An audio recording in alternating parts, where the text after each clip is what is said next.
But what then do you make of this hadith of the Prophet ﷺ, where he said that verily, if Allah loves someone, inna Allah idha ahabba abdan, when Allah loves someone, nada Jibreel, Allah calls Jibreel alayhi salam and says, Ya Jibreel, inni uhibbu fulan.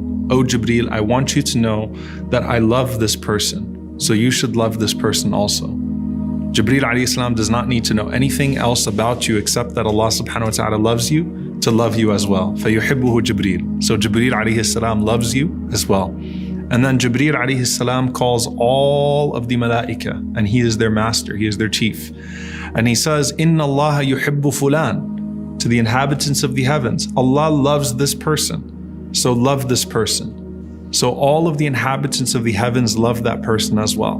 And then Allah mentions, يُوضَعُ لَهُ الْقَبُولُ فِي الْأَرْضِ. So the Prophet ﷺ says that acceptance is then placed in the hearts of the people for that person. Love is placed in the hearts of the people for that person.